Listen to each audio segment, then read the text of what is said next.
Excuse me, Oh, Laurie. Mr. Brackett, I'm sorry, Mr. Brackett. Oh, I didn't mean to startle you. That's all right. You know, it's Halloween. I guess everyone's entitled to one good scare, huh? Hey, what's up, everyone? I'm your host, Will, and you're listening to One Good Scare, the show where we explore our favorite horror movies. Today, we're doing something a little different. I'm going completely unscripted. I've got a bare bones outline for today's show where we talk about my 15 favorite slasher movies of all time, a top 15 list. I posted my list on TikTok and Instagram a few days ago, and I got a pretty good reception for the list, so I figured, let's do a bonus episode on it. So here we are. Before we dive in though, just a quick reminder that you can follow One Good Scare on TikTok at One Scare Pod and on Instagram at One Good Scare Pod. And you can listen to the show wherever you stream podcasts. Just be sure to follow, like, subscribe, and leave a 5-star review. They say it doesn't help the algorithm, but I promise you, it helps the algorithm of my heart, and that goes a long way to keeping the show going. And as a reminder, One Good Scare exists to enhance your viewing experience. I don't want to replace your movie watching, but I also realize that some people either don't like horror movies or just have trouble watching them, and so One Good Scare exists to be a visual aid for those movies. Of course, my recommendation is always to watch the movie first if you're interested, and then come back and listen to the show. But if you'd rather listen than watch, I absolutely appreciate that. And so, just remember, One Good Scare is always going to be one gigantic spoiler. Alright, I don't want to waste too much time, I want to dive right into it. My top 15 slasher movies of all time, and I'll warn you, there are a couple of controversies along the way. Maybe a few movies you didn't see coming, maybe a few omissions that you feel like should be included. That's the beauty of horror, right? You like what you like, I like what I like, sometimes we meet in the middle. Alright, here we go. Honorable mention, which is actually a change from my social media list, is Trick or Treat. Now, the movie looks like it's a kid's movie, right? Sam is this sort of childlike looking slasher villain.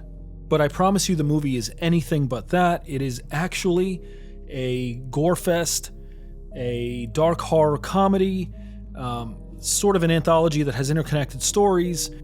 And to me, one of the best parts about the movie is that it's set in this Haddonfield-like neighborhood. Haddonfield is obviously the infamous town in Halloween. So the setting for Trick or Treat is similar to Halloween. It obviously takes place on Halloween night, so there's some similarities there. But to me, that's where the similarities between Halloween and Trick or Treat end. Honestly, if you enjoy horror comedy, dark horror, dark comedy, this is a great one to watch. I'm not a huge fan of that subgenre, but I really like this movie, so you can't go wrong with that one. We'll leave that one as an honorable mention.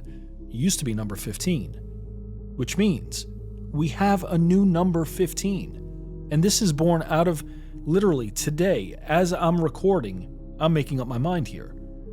Number 15 to me, in the top slasher list, is the OG Friday the 13th from 1981. Now, it's no secret that I'm not a huge fan of Friday the 13th. I don't love Jason Voorhees as a slasher villain.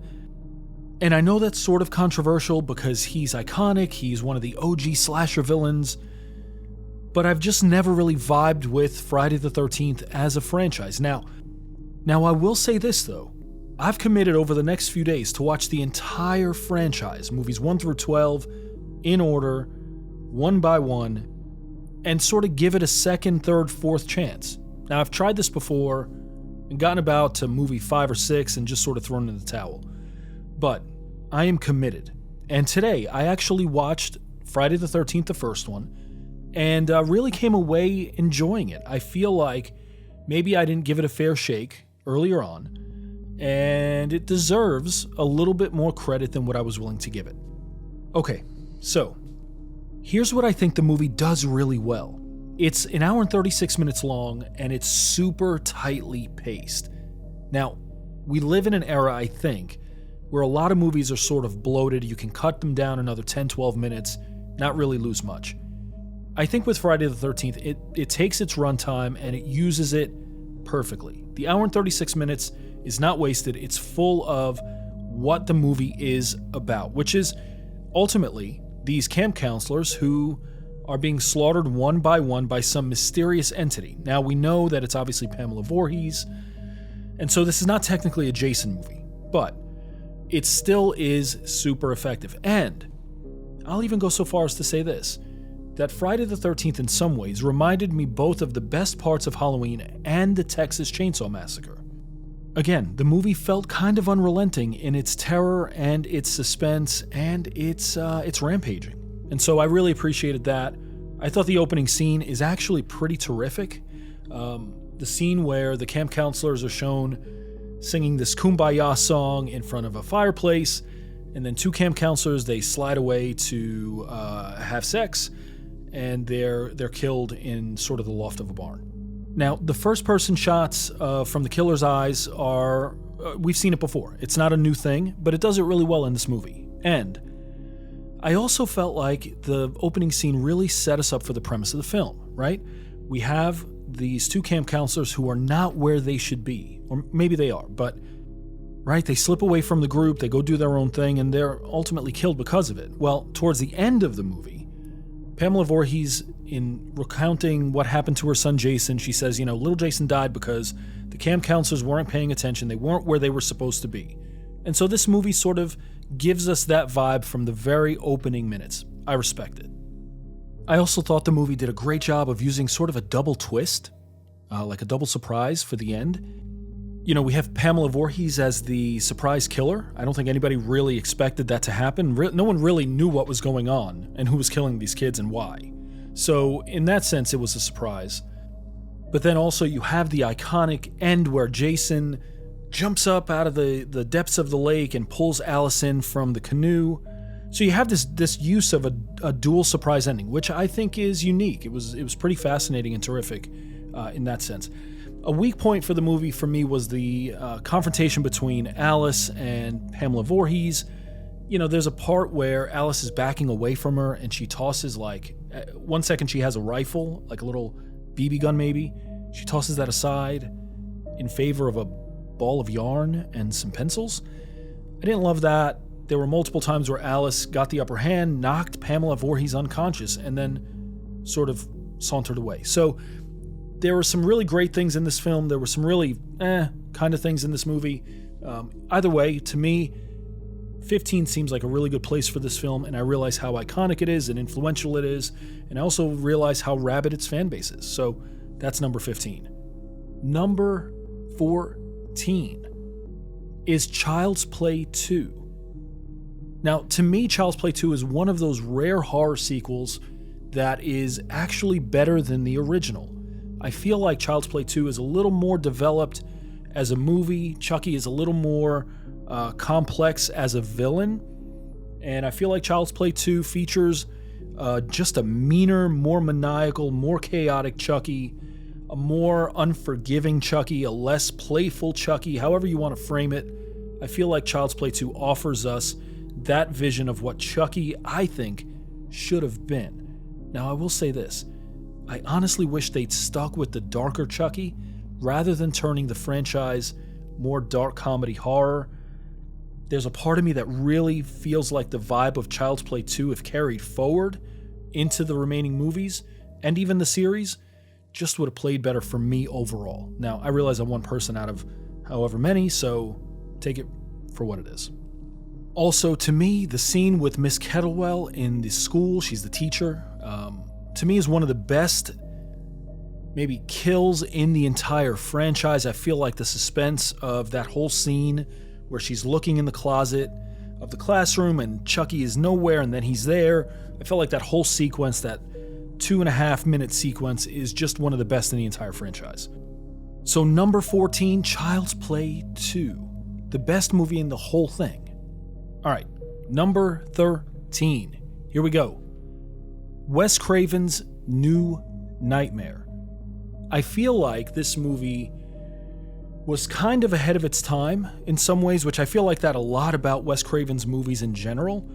To me, this was a much-needed return to form for both Wes Craven and Freddy Krueger. I feel like, now, maybe this is controversial, but with the exception of A Nightmare on Elm Street 1 and 3, I honestly felt like the rest of the movies were super dull, kind of boring, really stale, and I feel like the version of Freddy in Wes Craven's New Nightmare is just so damn mean-spirited. He looms, he's a threat at every turn and around every corner, and to me, this is what Freddy Krueger should embody, this mean-spirited, ever-present villain. And I feel like so much of the Nightmare on Elm Street franchise sort of turned more comedic than serious, and to me that was a big misstep. So for me, New Nightmare was a much-needed return to form. And so, number 13, Wes Craven's New Nightmare. At number 12 is the Friday the 13th remake / reboot / reimagining from 2009. Now, I will say, prior to me watching the OG Friday the 13th today, I was sort of hard-pressed to include any Friday the 13th in this list. But I will say, even still, this remake, reboot, reimagine, whatever you want to call it, is still my favorite in the entire Friday the 13th franchise. I think because it features a legitimately scary, threatening, ominous Jason Voorhees. Like, dude is just mean. Doesn't say anything, he's there, and you're gonna get it. Again, the OG Friday the 13th is not a Jason Voorhees movie, it's a Pamela Voorhees movie. So we're really left to compare the remake and reboot with every other Jason movie other than the first one. So for me, this one features just an angry Jason, and I really, really, really appreciate that. Something that this movie does well that the other movies do also is that it features throwaway characters. There's not a single character in this film that you care about, that you want to survive. Even the final girl you're kind of annoyed with by the time you get done. So in that sense, this movie picks up where the other ones left off. It sort of follows in their footsteps. Lots of throwaway characters, lots of imaginative kills. This movie is not different in that sense, and that's okay. I don't think it tries to be something it isn't. Number 13, Friday the 13th, the remake, reboot, reimagining from 2009. Coming in at number 11 is A Nightmare on Elm Street 3, Dream Warriors.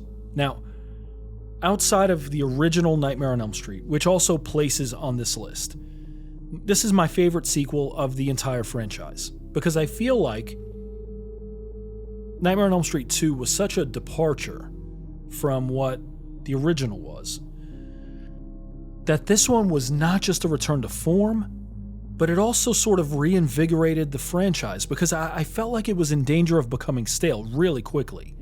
Now, if you've never seen this movie, I don't want to spoil it, because I think it's a worthy watch, and I think it's super imaginative and really unique, and it could have taken the franchise in a brand new direction.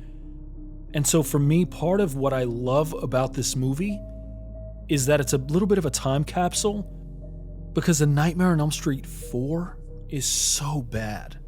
Now, I will say this. The end of Dream Warriors is both sad and satisfying, but I don't want to give it away, and I don't want to tell you too much. So if you've never seen A Nightmare on Elm Street 3, please, please, please give it a watch. It's really, really a great movie, and it's sort of a return to form for Freddy.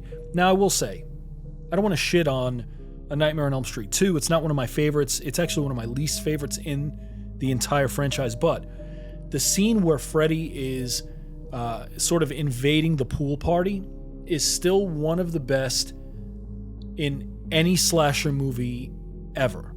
So if you've never seen A Nightmare on Elm Street 2, it's worth watching, if only because that scene is so damn good. So well done. Alright, number 10. We're about to hit the top 10. Number 10 is controversial. I will give you that. It is Halloween Ends from 2022. Now, I know people really, really, really hated this movie, and I understand, and I even commiserate with you up to a point. As the capstone movie to a 44-year franchise, and as the closing movie in the most recent trilogy, this movie was trash.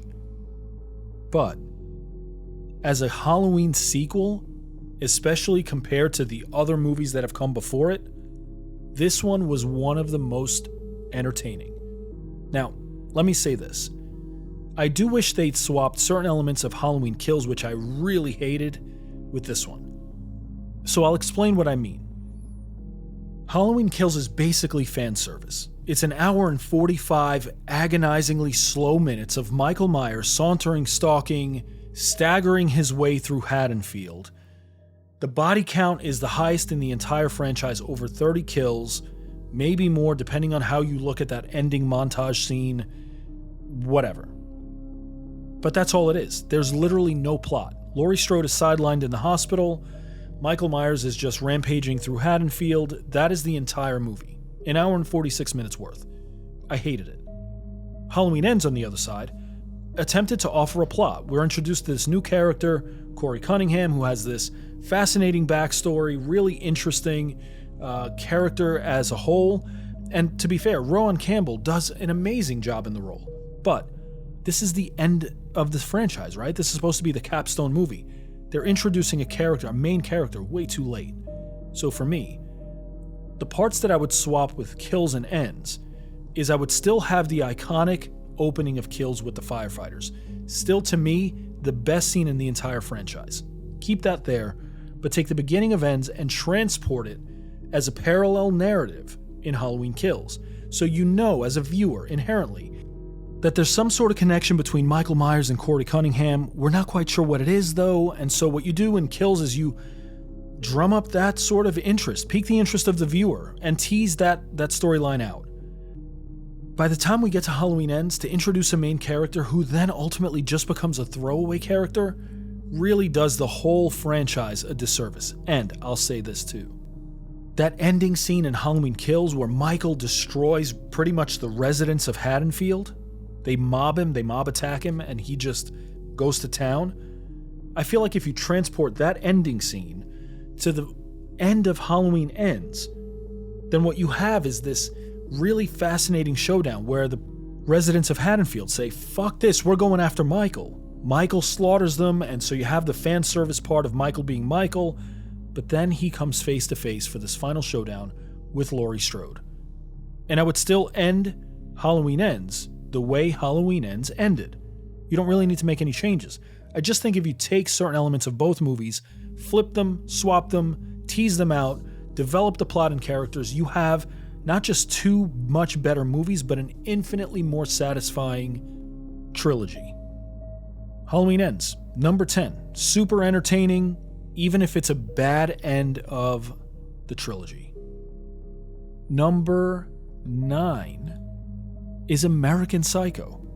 Now, I realize we don't often consider this movie a slasher, but that's exactly what it is. Christian Bale is a slasher serial killer who is just super unnerving because he's cool, calm, and chaotic. Now, to me, American Psycho is one of the more disturbing slashers out there. It's kind of gory, but a lot of the gore happens off-screen, on a side screen. It's not really in your face. But Christian Bale is just so good in this role as Patrick Bateman, this sociopath who just has this really dark, awful, awful side. And as disturbing as this movie was, the source material, the book written by Bret Easton Ellis, is actually infinitely more disturbing than the movie. Coming in at number 8 is Candyman from 1992. Now, I did an entire episode of One Good Scare on this movie. I believe it's episode 7 or 8. So if you've not watched Candyman or you've not listened to that episode, I would encourage you to do that. I think my full thoughts on this movie are sort of laid bare, but it's number 8 on this list, so I'll speak to it very briefly. I feel like Candyman is one of those slasher villains where you sympathize with the villain. Tony Todd is equally haunting, powerful, vulnerable, captivating, sympathetic in this film. There's something about his performance that's just magnetic, and when coupled with Virginia Madsen, who plays the main female character, you really have this chemistry between the two of them that is just palpable on screen. Okay, so as a slasher movie itself, to me it has its weak points. It's a bit too romancy at times. Candyman does like to go into monologues, which is sort of antithetical to what most slashers are. So in that sense, I feel like there's something about this movie that doesn't necessarily bring it a little higher. But overall, I feel like right middle of the pack for me in this list is exactly where it should go. Again, if you've never seen it or you haven't listened to that episode, please do so. I feel like you would come to a good understanding of why I love this movie so much. Number 7 in my list is another controversial one. Maybe the most controversial in the entire list is Halloween 6, the unrated producer's cut. Now, I'm going to go into a whole episode on the Curse of Thorn, Jamie Lloyd saga here in the next couple weeks, but Halloween 6, the unrated producer's cut, is one of my favorite slasher movies ever. Here's why. Because it helps round out the Jamie Lloyd Curse of Thorn saga. It offers a really unique, interesting, what I think is a compelling backstory for Michael Myers. Now, something you need to know. There are 2 versions of Halloween 6. There's the theatrical release, and there's the unrated producer's cut. Right now, if you were to go to Amazon Prime, or if you were to look on Amazon for a physical copy of this movie, you would most likely find the theatrical version, which is a piece of shit. It's a terrible movie. It was reshot from the unrated producer's cut to basically make production company heads happy. But if you're looking for the superior film, if you're looking for the movie that isn't just this mindless sequel, that actually offers some sort of plot and narrative that actually tries, the unrated producer's cut of Halloween 6, The Curse of Michael Myers, is where it's at, for sure. Now, I don't want to give too much away, but I also know that if you looked on Amazon Prime, you could probably buy or rent this movie for just a few bucks. It would be well worth your time. Now, I'm not saying this movie is a masterpiece, but to me, it really does offer something unique. Now, Michael Myers is who he is. The Halloween movies are what they are. It's my favorite slasher franchise ever. But if I'm honest and objective, the individual movies really leave a lot to be desired more often than not. Halloween 6 at least attempts to bring some different things to that franchise. All right, Halloween 6 at number 7. At number 6 is Terrifier 2. Now, I know there are Art the Clown stands on one end and Art the Clown haters on the other. If I'm honest, I'm kind of ambivalent towards the Terrifier franchise as a whole. I thought the first one was a super incoherent, incohesive, not great movie. Really great practical effects, which is something that all 3 movies have in common. Terrifier 1, not my favorite. Actually, my least favorite of the 3 so far. Terrifier 2, my absolute favorite of the 3 so far. I felt like it was a far more cohesive movie than the original, and I think Terrifier 2 features a more sadistic Art the Clown. I mean, that bedroom scene for one, and the dining room table scene where he's feeding the face mashed potatoes. I don't know how else to describe it without giving it away. Those 2 scenes are unbelievable. Terrifier 2 also introduces us to iconic final girl Sienna Shaw, right? The first one was a throwaway movie, everybody died, no questions asked.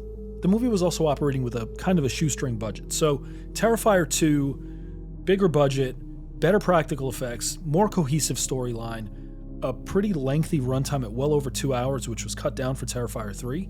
But Terrifier 2 to me is the best, most cohesive story so far, in part because I feel like Terrifier 3 is part 1 of 2.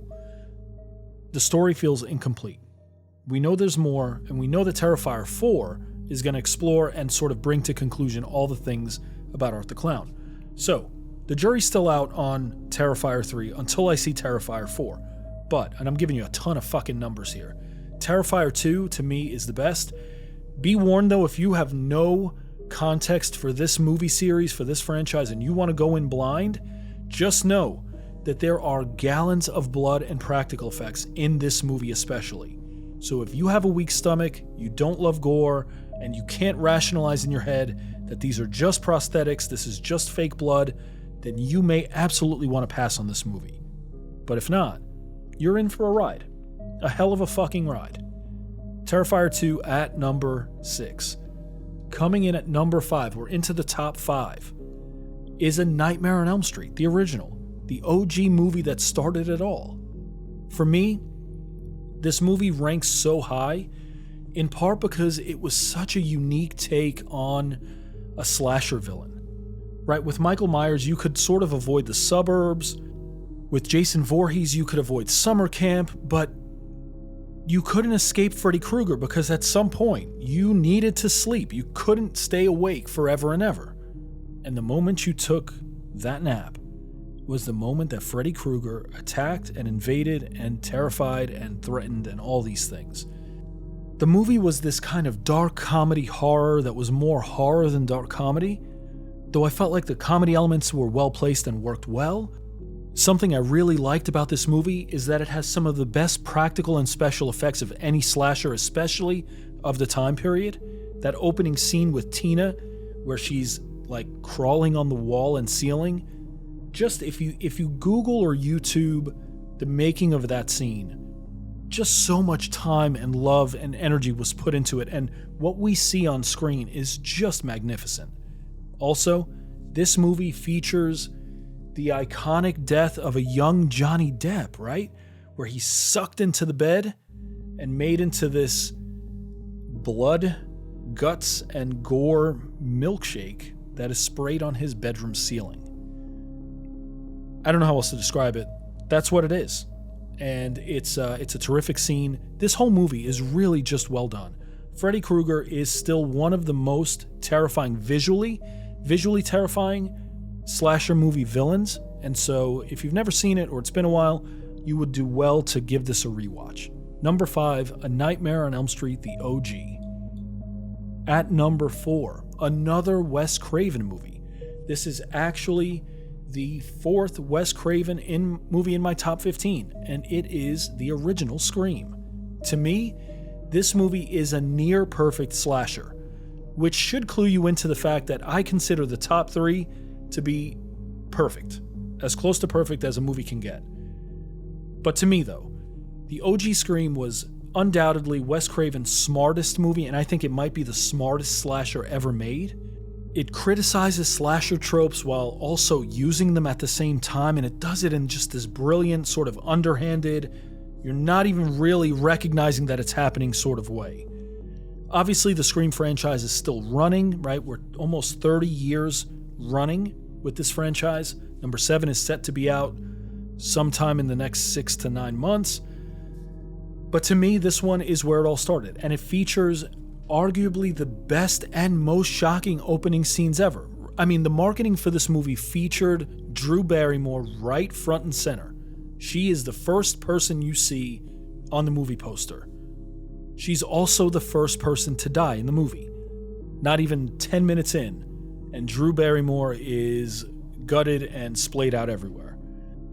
That approach subverted our expectations as viewers. We were expecting this blockbuster with a big name, and frankly, that big name didn't make it more than just a handful of minutes.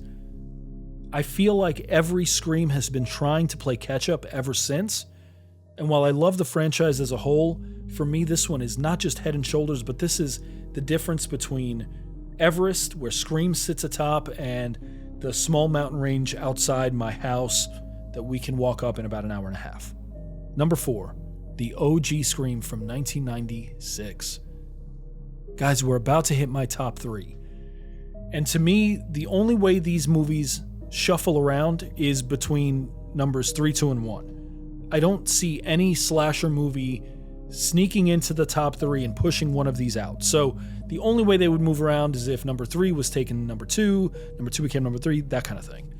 Number 3, and this is a new development for me, so I'll admit it up front, is the Texas Chainsaw Massacre from 1974. Now, I used to hate this movie.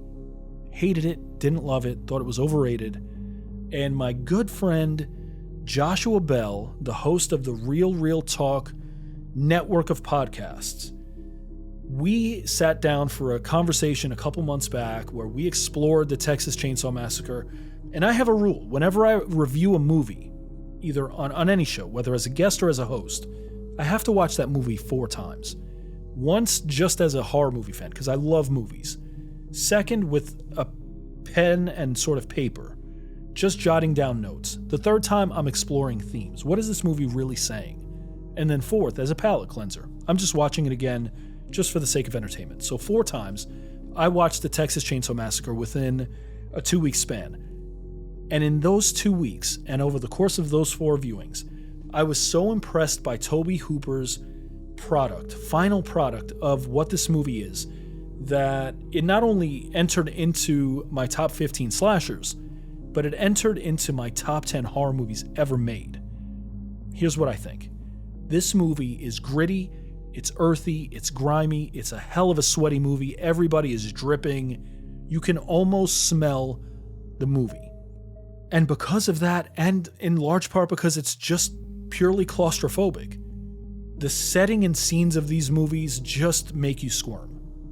But it's not only that, because the introduction to Leatherface and his sort of unrelenting brutality, it really stands in contrast to so many other slasher villains. Leatherface is not laughing, he's not playing games, he's not talking, he's not giving monologues, he's not toying with his victims. He just grabs you, bludgeons you, stabs you, cuts you, whatever it is he's going to do to take care of you is what he does. He'll hang you from a meat hook, right? He'll stuff you in a freezer. Leatherface is just this hulking, massive form of evil.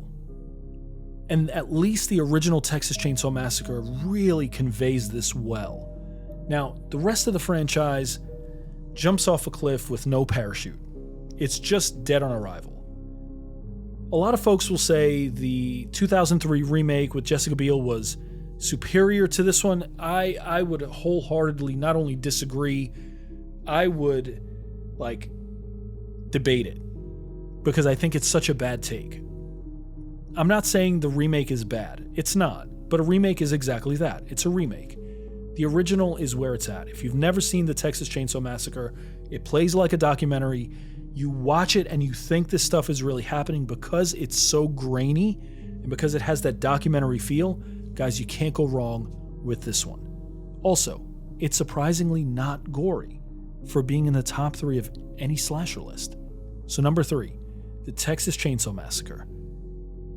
Number 2, and a movie that I can talk about till kingdom come, is John Carpenter's OG 1978 classic, Halloween. Listen, I don't have enough time to tell you all the things I love about this movie. In fact, I covered this movie over the course of 2 episodes. One Good Scare episodes 1 and 2 go in depth, in detail on Halloween. Let me say this though. Everything about this movie is iconic. The score, the mask, Michael Myers. For the first time ever, terror was no longer out there. It was right here, right? With the Texas Chainsaw Massacre, you could avoid stumbling into the backwoods.